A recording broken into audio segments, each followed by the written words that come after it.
Imagina por un momento que tienes dos hermanos de la realeza medieval. Uno de ellos será recordado durante siglos como el héroe perfecto, valiente, carismático, el rey guerrero que luchó contra Saladino en Tierra Santa. El otro tan odiado que ningún monarca inglés volverá a usar su nombre jamás. Hoy vamos a hablar de uno de los reyes y héroes más famosos de la Europa medieval, Ricardo Corazón de León y su hermano Juan Sin Tierra, uno de los peores reyes de la historia. Y ya te adelanto que casi todo lo que crees sobre ellos no es como te lo habían contado, porque resulta que Ricardo, el héroe, no fue tan buen rey. Y el villano Juan Sin Tierra, Juan sí que fue terrible, no os voy a engañar. Pero su legado incluye nada más y nada menos que la Carta Magna, el documento que inspiró los parlamentos modernos y, en cierto modo, las bases de la democracia occidental. En este episodio vamos a conocer las aventuras de Ricardo Corazón de León liderando la Tercera Cruzada, sus victorias en batallas imposibles, su captura y el rescate más caro de toda la Edad Media. También veremos cómo Juan, el hermano pequeño que nunca debió ser rey, asesinó familiares, perdió el imperio angevino entero, se enfrentó al Papa, torturó prisioneros de formas extremas incluso para los estandartes medievales y básicamente destruyó todo lo que sus ancestros habían construido. Y en medio de este caos, en medio de la tiranía de Juan, nacerá la leyenda más famosa de Inglaterra, Robin Hood. Y si hablamos de héroes y villanos, debo mencionar el mejor lugar de internet para comprar videojuegos con descuento.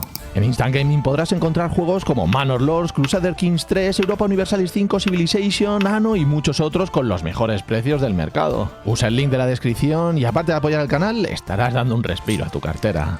Muchas gracias Instant Gaming por patrocinar este vídeo. Y ahora sí, poneos cómodos porque esta es la historia del rey héroe y el rey villano de la Inglaterra medieval.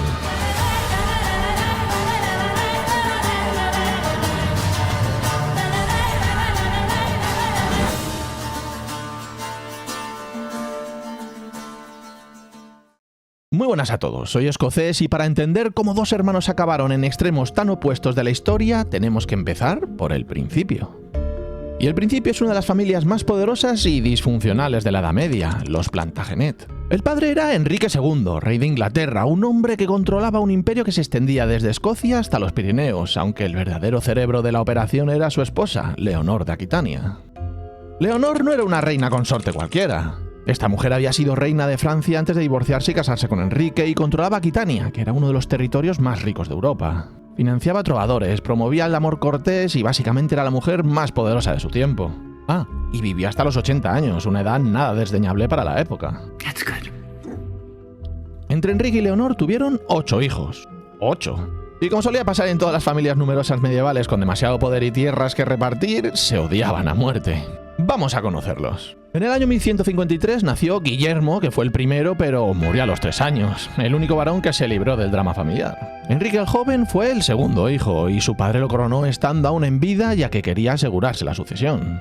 Spoiler, no funcionó. Murió de disentería en 1183 mientras luchaba contra su padre, que ya os digo que es que esta familia no se andaba con tonterías. Después llegó Matilde, que se casó con el duque de Sajonia y se mantuvo relativamente al margen del circo familiar, la sensata. Después Ricardo, nacido en 1157, el protagonista de nuestro vídeo, el que será conocido como Corazón de León, el rey que todos recuerdan como héroe.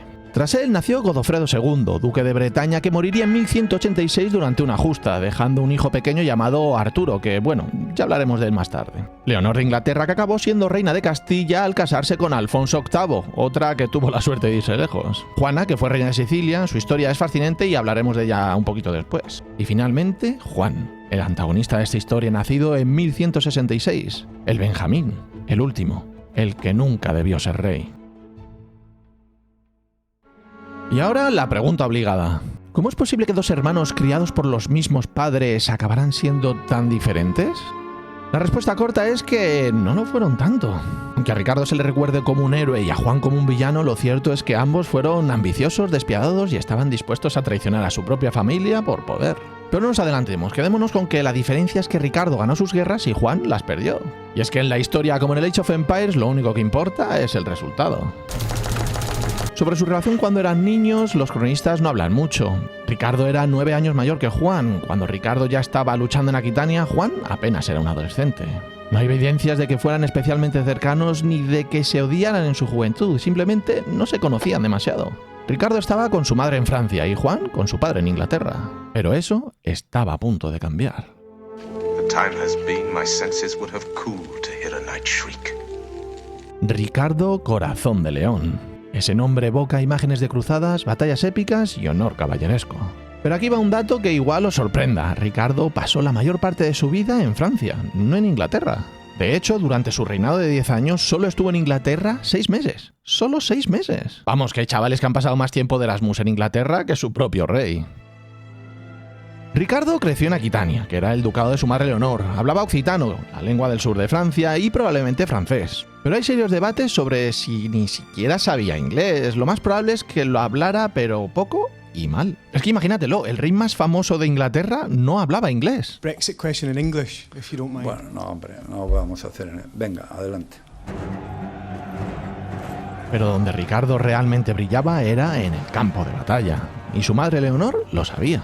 Ella vio en Ricardo lo que nunca vio en su primogénito Enrique el Joven, un verdadero guerrero, un líder natural. Así que lo modeló para ser exactamente eso. La influencia de Leonor sobre Ricardo fue absoluta. Ella le enseñó política, estrategia, diplomacia, le inculcó el amor por la poesía y la música trovadesca. Pero también le enseñó algo más importante, a no confiar en su padre. En 1173, cuando Ricardo tenía apenas 16 años, estalló una rebelión que definiría su relación con su familia para siempre. Su hermano, Enrique el Joven, frustrado porque su padre no le daba poder real a pesar de haberlo coronado, se rebeló y convenció a Ricardo y a su hermano Godofredo para unirse a él. Del otro lado estaba obviamente el rey Enrique II, uno de los reyes más poderosos de Europa. Y ojo, los aliados de los hermanos incluían al rey de Francia Luis VII y a varios nobles descontentos.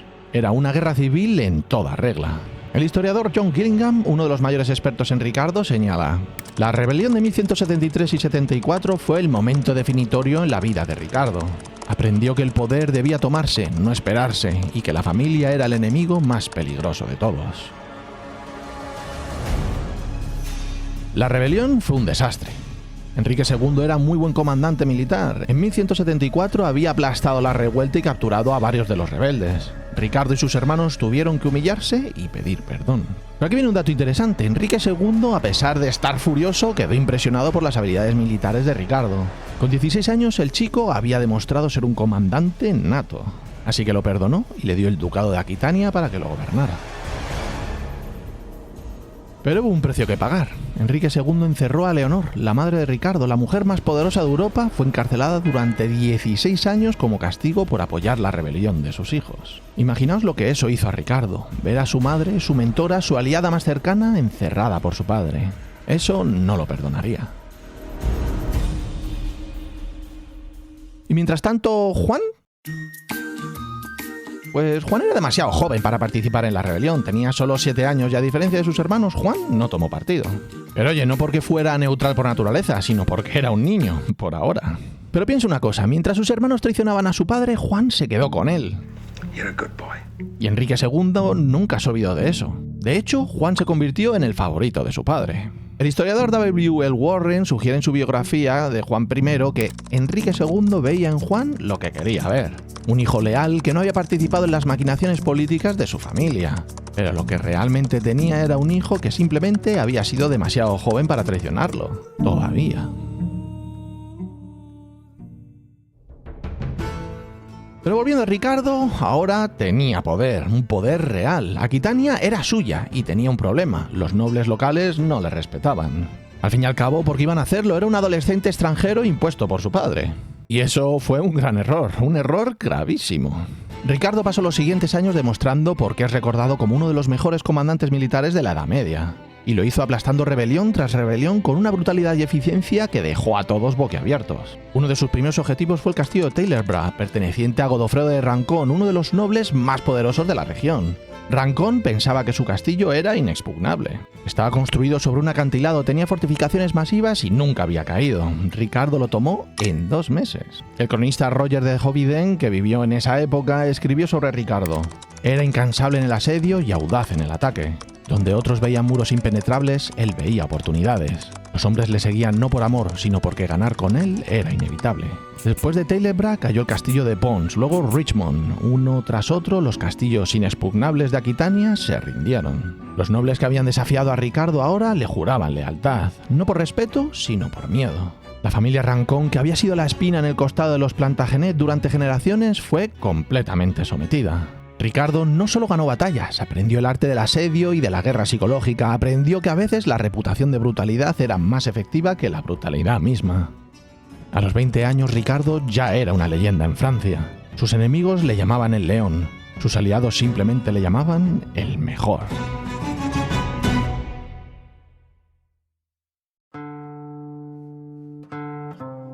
Pero el éxito de Ricardo tenía un problema, provocaba envidia. Y el más envidioso de todos era su propio hermano, Enrique el joven rey. Enrique tenía un título, rey, pero ningún poder real. Su padre seguía mandando, no tenía tierras propias, no tenía ingresos propios, era simplemente un rey decorativo. Y mientras tanto Ricardo controlaba Aquitania, uno de los territorios más ricos de Europa, y estaba ganando gloria militar.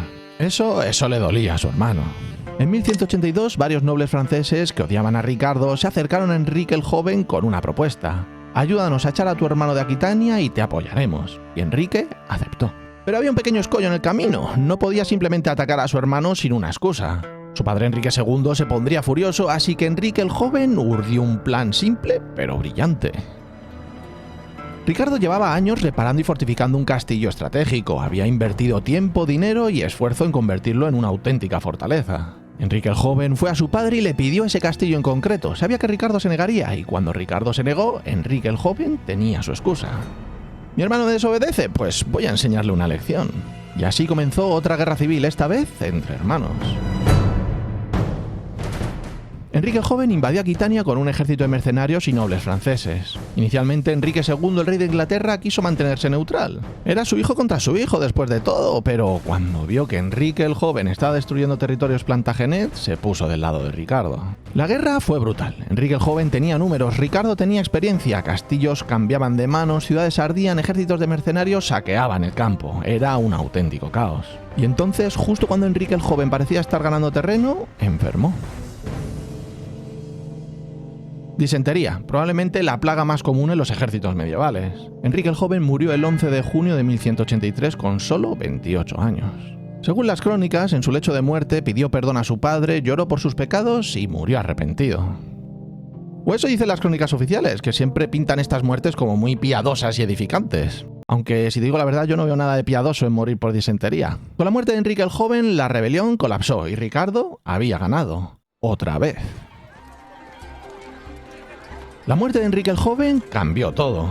De repente Ricardo era el heredero al trono de Inglaterra, primero en la línea de sucesión para uno de los reinos más poderosos de Europa. Pero espera un momento, ¿qué tan poderoso era realmente el trono de Inglaterra en 1183? Es importante entender esto, Inglaterra en el siglo XII no era la superpotencia que sería siglos después, era rica, sí, pero no excepcional. Francia era más grande y poblada, los reinos de la península ibérica como Castilla estaban en plena reconquista y tenían un fervor religioso y militar impresionante. Lo que realmente hacía especial a los Plantagenet no era Inglaterra, era su imperio. Controlaban más de la mitad de lo que hoy es Francia. Normandía, Anjou, Maine, Touraine, Poitou, Aquitania... Era un imperio construido por conquista y matrimonios estratégicos, y Ricardo estaba a punto de heredarlo todo. 3 años después, en 1186, la tragedia volvió a sacudir la familia. El hermano de Ricardo, Godofredo II de Bretaña, murió durante una justa. Tenía tan solo 27 años. Las crónicas dicen que se cayó del caballo y fue pisoteado, una muerte estúpida y evitable, como tantas muertes en la Edad Media. Pero Godofredo dejó algo muy importante, un hijo. Un niño de 4 años llamado Arturo de Bretaña. Recordad ese nombre porque va a ser muy importante más adelante. El tema es que ahora solo quedaban 2 hermanos en la línea de sucesión, Ricardo y Juan. Según varios historiadores, entre ellos Kate Norgate, Juan era el favorito de Enrique II. ¿Por qué? Bueno, pues ya lo sabéis, porque Juan era el único hijo que nunca le había traicionado. Ricardo se había rebelado, Enrique el joven se había rebelado, Godofredo había conspirado. Pero Juan había sido demasiado joven y luego había sido leal. Enrique II veía en Juan el hijo perfecto. El problema era que todas las leyes de primogenitura decían que el trono era de Ricardo.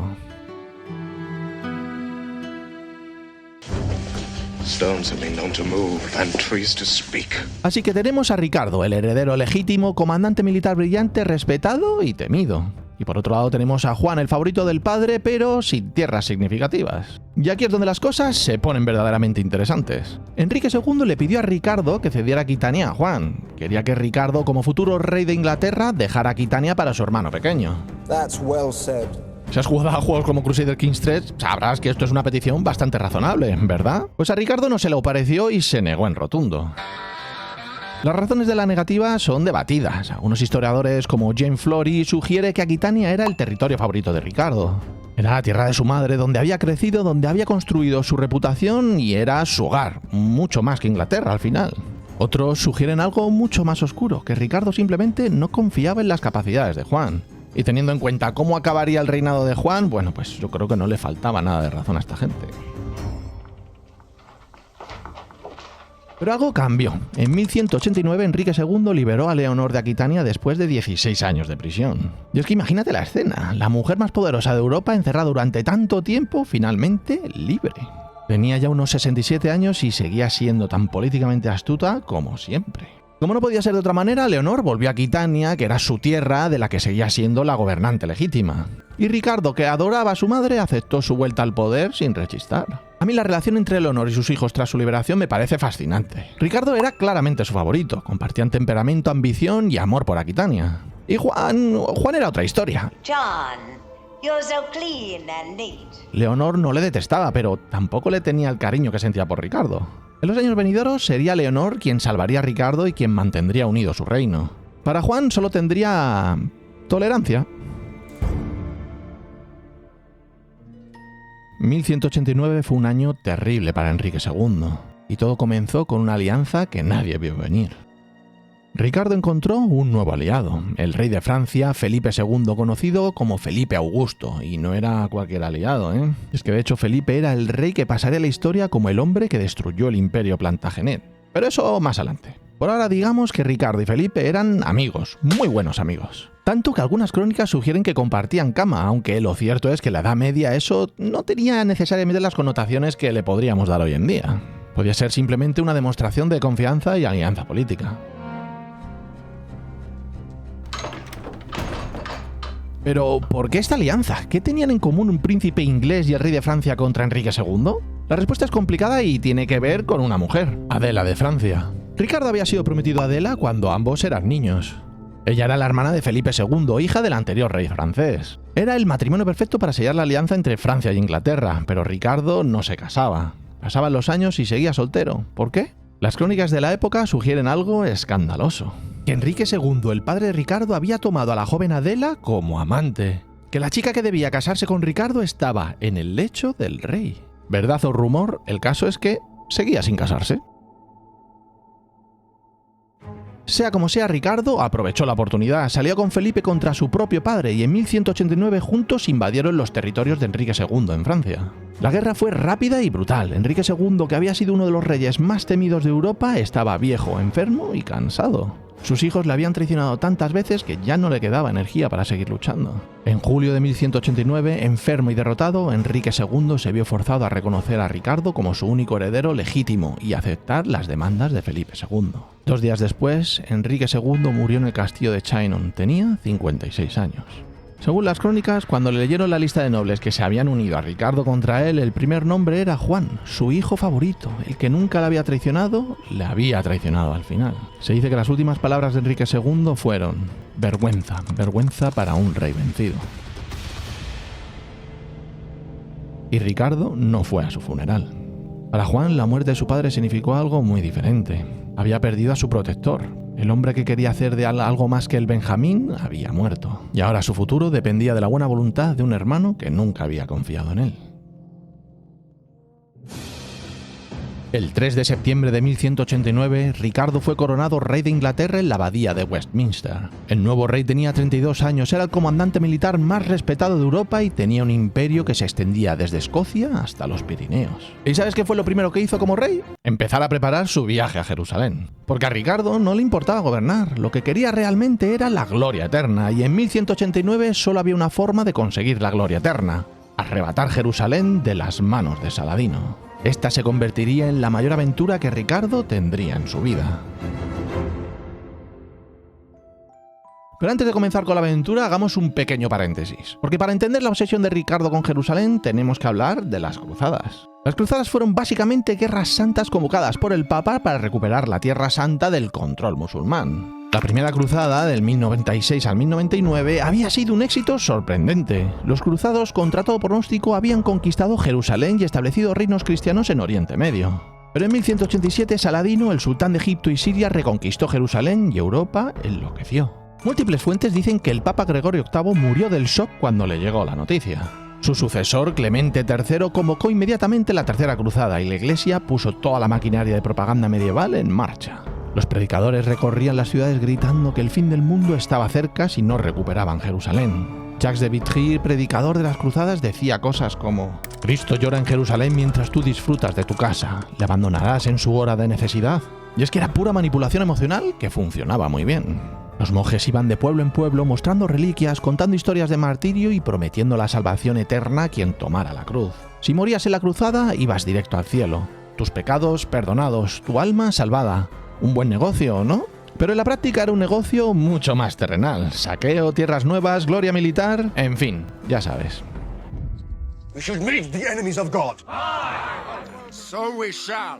El caso es que todo esto tenía un pequeño problema. Costaba una auténtica fortuna. Una cruzada no era para nada barata, necesitabas armas, armaduras, caballos, barcos, provisiones para meses, soldados profesionales. Buen momento para destacar que el historiador Christopher Teilman estima que equipar completamente un solo caballero para la cruzada podía costar lo mismo que los ingresos anuales de una villa pequeña. Multiplica eso por miles de caballeros más los soldados de infantería, más la logística, estamos hablando de cantidades astronómicas. Así que Ricardo necesitaba dinero, muchísimo dinero. Así que en 1188, incluso antes de ser rey, ya había impuesto el diezmo de Saladino. Un impuesto especial del 10% sobre todos los ingresos y profesiones. El 10% de absolutamente todo, imaginaos eso si lo ponen hoy en día. Pero aún así, con todo, no era suficiente, así que Ricardo hizo algo impensable, puso el reino en venta, literalmente. Vendió posiciones gubernamentales, títulos nobiliarios, derechos, mercados y privilegios legales. Si tenías dinero podías comprar casi cualquier cosa. El cronista William de Newbar escribió que Ricardo decía: vendería Londres si pudiera encontrar un comprador. Y es que esto no era una broma, lo decía absolutamente en serio. Mientras Ricardo vendía medio reino para financiar su aventura en Tierra Santa, ¿qué pensaba Juan de todo esto? Pues digamos que para Juan la situación era interesante. Por un lado, su hermano se iba a una guerra peligrosísima al otro lado del mundo. Las posibilidades de que Ricardo muriera eran altas, muy altas. Entre las batallas, las enfermedades, los naufragios y el calor de desierto, las cruzadas tenían una tasa de mortalidad increíble. Y por otro lado, Ricardo estaba exprimiendo a la nobleza inglesa con impuestos. Y los nobles no estaban contentos, para nada contentos. Había resentimiento, había murmuración, había oportunidades. Juan no era estúpido, podía ver el tablero de ajedrez político desplegándose ante él. Si Ricardo moría en Tierra Santa, alguien tendría que ser rey, y ese alguien podría ser él. Claro que no nos olvidemos que según las leyes de primogenitura, el heredero legítimo era otro.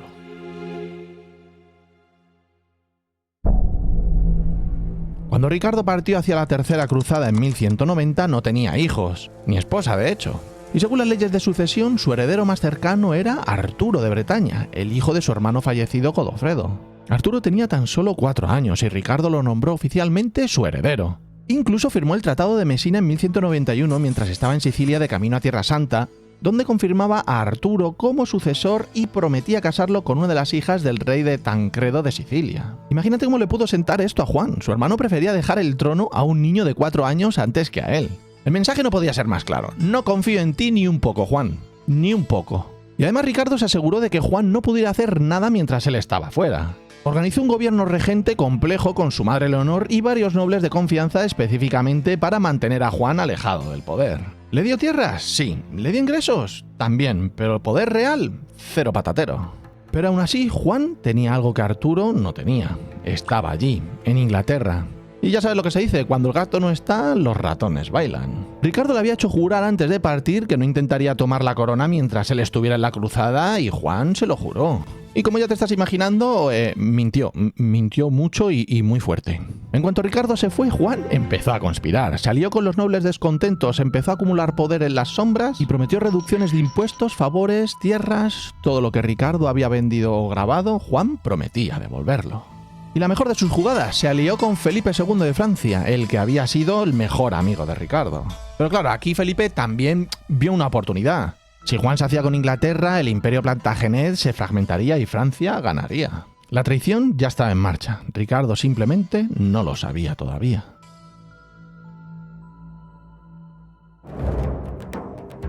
Pero volvamos con Ricardo, que estaba a punto de darle caña a los sarracenos y no tenía ni idea de lo que su hermano estaba tramando. Su primera parada fue Sicilia, y no era una parada turística precisamente. ¿Recuerdas que Ricardo tenía una hermana, Juana, que se había casado con el rey Guillermo II de Sicilia? Pues bien, cuando Guillermo murió en 1189, Juana quedó viuda. Y el nuevo rey, Tancredo de Lecce, decidió que la viuda del rey anterior no necesitaba su herencia ni su libertad. Así que decidió encerrarla y quedarse con su dote. Mal movimiento, Tancredo, muy mal movimiento. Cuando Ricardo llegó a Sicilia en septiembre de 1190, exigió la liberación de su hermana y la devolución de su herencia. Tancredo se negó, probablemente pensando que qué iba a hacer, ¿no? Si al fin y al cabo estaba solo de paso hacia Tierra Santa. El 4 de octubre de 1190, Ricardo atacó la ciudad de Mesina. Sus tropas asaltaron las murallas, derrotaron a la guarnición y plantaron sus estandartes de Plantagenet sobre las torres. Ricardo había capturado Mesina, la capital de Sicilia, en un solo día. ¡En un solo día! Tancredo, comprensiblemente aterrorizado, liberó a Juana inmediatamente y le dio su herencia más 20.000 onzas de oro como compensación.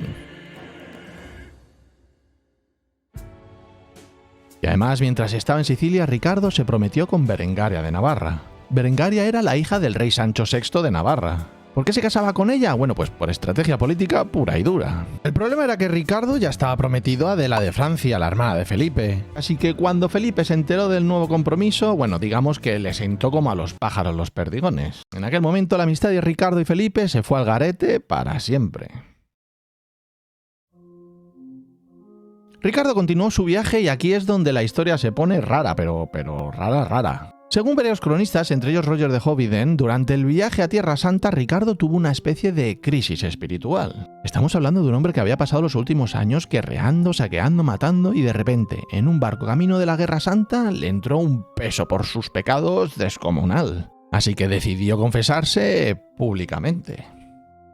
La historia dice que Ricardo reunió a todos los obispos que viajaban con él, se quitó la ropa, se arrodilló desnudo frente a ellos y confesó sus pecados. Luego tomó un látigo y se autoflageló mientras prometía cambiar su vida y ser un mejor cristiano. ¿Es esto cierto?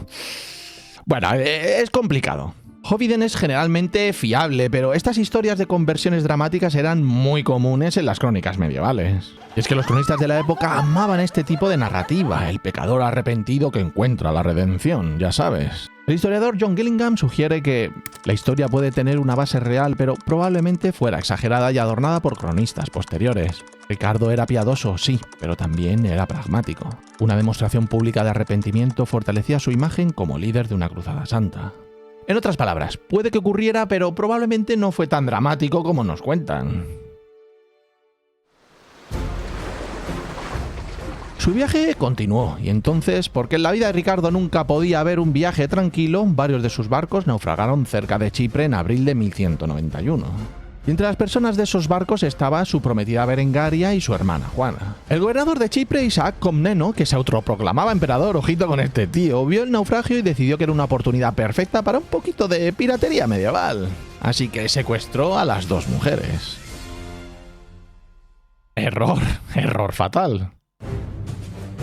Ricardo llegó a Chipre hecho una furia. En menos de un mes había conquistado toda la isla, toda. Derrotó a Isaac en batalla, lo capturó con cadenas de plata porque aparentemente Isaac había pedido no ser prisionero con hierro y Ricardo, que era así de sarcástico, pues se anexionó Chipre al imperio Plantagenet. Y luego después vendió la isla a los caballeros templarios por 100.000 besantes para financiar más aún la cruzada. Y bueno, ya que estaba allí también se casó con Berengaria el 12 de mayo de 1191 en Chipre, en medio de una campaña militar. Y es que Berengaria tiene el honor de ser la única reina de Inglaterra que nunca pisó Inglaterra. Aunque vale, es cierto que hoy en día hay debates sobre si la mujer llegó a pisar Inglaterra después de la muerte de Ricardo. No se sabe, lo que sí que sabemos es que nunca tuvo hijos con él. De hecho, Ricardo y Berengaria apenas pasaron tiempo juntos durante su matrimonio. Ella se quedaba en Francia mientras él guerreaba. Después de la boda, Ricardo mandó a su hermana Juana de vuelta a casa y finalmente en junio de 1191 llegó a Tierra Santa. Y allí empezó la leyenda. La primera victoria importante fue el asedio de Acre. La ciudad llevaba años sitiada por los cruzados sin ningún éxito. Ricardo llegó, se puso al mando y en 5 semanas la ciudad cayó. Pero la victoria más famosa, la que cimentó la reputación de Ricardo como el mejor comandante de su generación, fue la batalla de Arsuf en el 7 de septiembre de 1191. Ricardo marchaba por la costa con su ejército hacia Jaffa, cuando Saladino le tendió una emboscada. El ejército sarraceno era superior en número, tenía la ventaja del terreno y cogía a los cruzados por sorpresa. Cualquier otro comandante habría entrado en pánico. Ricardo mantuvo la formación y absorbió el ataque. Esperó el momento perfecto y cuando los sarracenos se reorganizaron después de varias cargas fallidas, Ricardo lanzó una contraofensiva devastadora con sus caballeros. Fue una victoria total. Saladino se vio forzado a retirarse y los cruzados controlaron la costa por fin. El cronista Ambroise, que participó en la cruzada, escribió: en Arsuf vimos el león en su elemento. Donde había caos, él traía orden. Donde había miedo, él traía coraje. Los sarracenos le llamaban Malik Rik, el rey Ricardo, y lo decían con respeto. Y aquí se viene para mí uno de los mejores momentos de esta cruzada, el respeto mutuo entre Ricardo y Saladino. Estos dos hombres adversarios representaban religiones enemigas, civilizaciones en guerra, pero se respetaban profundamente como guerreros. Hay una anécdota famosa durante una batalla. Ricardo perdió su caballo y Saladino, al ver esto, detuvo el combate y envió a Ricardo 2 sementales árabes de pura sangre con un mensaje: un rey no debe luchar a pie. ¿Es verdad? Pues probablemente no fue así exactamente, pero el hecho de que la historia existiera, de que ambos bandos lo contaran, nos dice algo muy importante. Incluso en medio de una guerra tan cruenta existía el honor. El historiador Thomas Asbridge señala: Ricardo y Saladino nunca se conocieron en persona, pero a través de enviados y gestos desarrollaron una relación de respeto profesional. Cada uno reconocía al otro como un digno adversario. Ricardo Corazón de León estaba consiguiendo todos sus objetivos. Se había convertido en rey, había ganado todas las batallas y había aplastado a todo aquel que había osado desafiarle. Y finalmente estaba venciendo a su mayor rival, Saladino. Pero entonces Ricardo enfermó de escorbuto, y esto en medio de una campaña militar podía ser mortal. Estaba débil, febril e incluso perdiendo dientes. Y en ese momento de absoluta vulnerabilidad llegaron las peores noticias posibles desde Inglaterra. Su hermano Juan, el villano de esta historia, le estaba robando el trono de Inglaterra.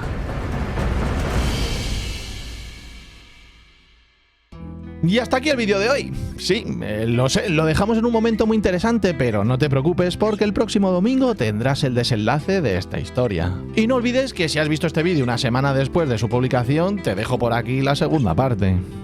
Y sobre todo, nunca olvides que eres maravilloso.